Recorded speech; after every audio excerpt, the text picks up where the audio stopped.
चलिए आपको सीधा लिए चलते हैं प्रदेश कांग्रेस कमेटी मुख्यालय, जहां पर PCC chief Govind Singh Dotasra press वार्ता को संबोधित कर रहे हैं। कोई आपकी बात किसी भी व्यक्ति से कोई हो तो आप पूछेंगे तो हम लोग बोलेंगे, लेकिन मेरा आपसे आग्रह रहेगा कि आज ये बहुत ही महत्वपूर्ण मुद्दा है और बहुत ही जानकारी के साथ में हम तीनों लोग आपके बीच में आए हैं, इसलिए इसी तक अगर सीमित रखेंगे तो राजस्थान के लोगों को सच्चाई का पता चलेगा। मैं आप सबसे यही निवेदन करना चाहता हूं कि जिस यमुना के पानी की ये बात करते हैं, इस यमुना के पानी की शुरुआत जो है वो 1994 के समझौते से हुई थी और जो अपर यमुना रिवर बोर्ड है जिसमें 5 स्टेट आते हैं, हिमाचल, हरियाणा, दिल्ली, उत्तर प्रदेश और राजस्थान, वहां पर यह फैसला हुआ, समझौता हुआ कि ताजावाला हेड से शेखावाटी को 1917 क्यूसेक पानी मिलेगा और उसके बाद में ये एग्रीमेंट 2000 और 2002 के बीच में भी हुआ, हरियाणा से हुआ,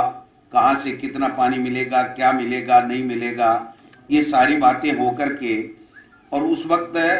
ये हुआ था कि 13,000 क्यूसेक पानी हरियाणा को मिलेगा। उसके बाद में ये आगे जो इंफ्रास्ट्रक्चर डेवलप करना था हरियाणा में, उसकी उन्होंने एनओसी नहीं दी थी, जिन पाइपलाइनों से पानी आना था, तो उन्होंने बाद में डिमांड बढ़ा करके अपनी 18,000 कर ली। और अभी ताजा में उन्होंने जो समझौता किया है या जो हमारी राजस्थान की सरकार ने जो सरेंडर किया हरियाणा के सामने, उसमें मनोहर लाल खट्टर जी हरियाणा के जो मुख्यमंत्री है वो ये कह रहे हैं कि 24,000 क्यूसेक पानी पहले हम लेंगे और 24,000 क्यूसेक के बाद में बरसात के दिनों में 15-20 दिन अगर कोई पानी आएगा, मिलेगा, तो वो राजस्थान को देंगे, लेकिन उसमें से भी हम 25% पानी फिर हम लेंगे। उसके बाद में कोई 1-2 दिन का पानी मिलेगा तो हम देंगे, नहीं देंगे। ये हरियाणा की विधानसभा में मुख्यमंत्री ने बोला। आज तक नई ईआरसीपी का जो एमओयू हुआ वो हमारे सामने, मीडिया के सामने, किसी जनप्रतिनिधि के सामने नहीं है, जबकि विधानसभा के चलते विधानसभा में किया गया था। ने जो ये यमुना के पानी का हरियाणा सरकार से उन्होंने क्या समझौता किया, कितने पानी का समझौता किया, ये नहीं हुआ। कहने का मतलब पानी का समझौता तो ये कर ही नहीं सकते, ये केवल पाइपलाइन बिछाने की इनका एमओयू होना था, इंफ्रास्ट्रक्चर का होना था कि वहां से लेकर के हम पाइप ला सकते हैं, नहीं ला सकते हैं, हम काम कंस्ट्रक्शन कर सकते हैं, नहीं। इस केवल कंस्ट्रक्शन की अनुमति देने मात्र से 13,000 क्यूसेक पानी के बजाय 24,000 क्यूसेक पानी हम लेंगे और फिर अगर 10-5 दिन बच गया बरसात में बाकायदा,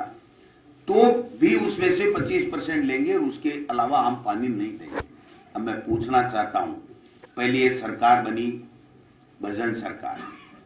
जिसको हम लोग पर्ची सरकार कहते हैं, लोग बाग भजन सरकार कहते हैं। चलिए मान लीजिए साहब भजन सरकार थी, नाम से ही सरकारें चलती आई हैं, ये ट्रेंड है तो भजन सरकार। उसके बाद में ये सरकार काम करने के बजाय भ्रमण सरकार बन गई, क्योंकि मुख्यमंत्री जी एक दिन भी शायद राजस्थान की राजधानी जयपुर में रुके नहीं, सुबह से शाम इनको हेलीकॉप्टर दे दिया गया और कि आप तो जितने जोर से बोल सकते हो, जितना झूठ बोल सकते हो उतना बोलो, लोगों को भ्रमित करो, क्योंकि ये भारतीय जनता पार्टी और आरएसएस का मेन एजेंडा यही रहता है कि झूठ बोलो, बार बार बोलो, जोर से बोलो, जिससे इतने जोर से बोलो कि लोगों को सच लगने लग जाए और हमारी वोट की फसल हम काट सकें। तो मैं निवेदन करना चाहता हूं कि जब यहां पर राजस्थान को 1 क्यूसेक पानी भी मिलना नहीं है, 1 लीटर पानी भी नहीं मिलना है, उसके बावजूद ये इस तरीके का भ्रमित प्रचार करके ये भ्रमित सरकार के मुख्यमंत्री भजन लाल जी और केंद्रीय जल संसाधन मंत्री जी आंगनबाड़ी कार्यकर्ता, राजीविका की कार्यकर्ता, और ऐसे कर्मचारी और अधिकारियों से निर्देश देकर के लोगों को 100-150 को बुला करके अपना अभिनंदन और आभार निकाल रहे हैं, तो ये राजस्थान की जनता के साथ में धोखा है। पहले ईआरसीपी के नाम से धोखा किया, जहां 3510 एमसीएम पानी मिलना था, उसके बजाय 2400 का ये सौदा करके आए। आज घुटने टेक दिए इन्होंने हरियाणा की सरकार के सामने, केवल इसलिए पानी तय नहीं कर रहा हरियाणा, केवल इसलिए कि पाइप बिछाएं कि नहीं बिछाएं। ये डबल इंजन की सरकार राजस्थान के हितों के साथ में कुठाराघात करने के लिए बनी हुई है। ये डबल इंजन की सरकार लोगों को धोखा देने के लिए बनी हुई है। ये डबल इंजन की सरकार लोगों को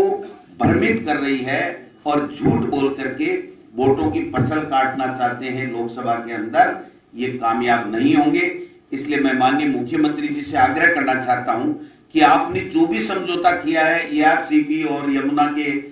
बाबत, जो हरियाणा सरकार से और पहले मध्य प्रदेश सरकार से, वो आप मीडिया के सामने रखिए।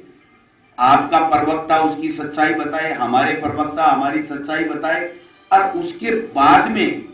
आप बताइए कि साहब तर्क वितर्क होने चाहिए, जिससे राजस्थान की जनता को सच्चाई का पता चले, मीडिया को सच्चाई का पता चले। अब हमारा दुर्भाग्य है कि जो सरकार में बैठे हुए लोग हैं वो कागज नहीं दे रहे हैं और भाषण ठोक रहे हैं, और हम कोई बात कहते हैं तो उसको फिर गंभीरता से मीडिया लेता नहीं कि नहीं साहब ये तो विरोध में है, दोनों जगह सरकारें इनकी हैं, इसलिए इनको तो केवल विरोध करना है। केवल विरोध करने के लिए विरोध नहीं कर रहे हैं, हम राजस्थान के लोगों के हितों के साथ में कुठाराघात इन्होंने किया है, कर रहे हैं, और फिर झूठ बोल करके और फिर दिल्ली की सरकार का लावा लूटने की कोशिश कर रहे हैं, कुप्रयास कर रहे हैं। उससे जनता को अवगत आपके माध्यम से कराना चाहते हैं, क्योंकि मीडिया ही एक ऐसा है कि जिसके माध्यम से हम सच्चाई बता सकते हैं, वरना एक एक आदमी एक एक गांव में जाके कैसे बताएगा। इनकी सारी की सारी आभार यात्राएं फैल हो रही हैं, कोई लोग नहीं आ रहे हैं, और जो और स्थिति सरकार की बनी हुई है, एक दो दिन में दोबारा हम मिलेंगे तो मैं बताऊंगा जो ट्रांसफरों की है या और कोई जो भी योजनाओं की है उसके बारे में। आज मैं मेरी बात को यहीं तक सीमित रखूंगा, और अंत में मैं कहना चाहता हूं कि ये भ्रमित करने वाली सरकार है, ये केवल भ्रमण करने वाली सरकार है, ये केवल औचक निरीक्षण करने वाली सरकार है, ये झूठ पे झूठ बोल करके अपने झूठ को सत्य साबित करने का कुप्रयास करने वाली सरकार है, ये राजस्थान के हितों के साथ में कुठाराघात करने वाली सरकार है। और आज जो कुमाराम लिफ्ट परियोजना का पानी जो हमारी सरकार के समय पूरी डीपीआर बन गई, सारा काम हो गया, सैंक्शन जारी हो गई, और हमारे नीमका थाना में एमएलए साहब के नेतृत्व में वहां के लोग धरना दे रहे हैं, धरने पे बैठे हैं काफी दिनों से कि हमारा सारा काम हो गया, पैसा रिलीज हो गया, पानी का शेयर तय हो गया,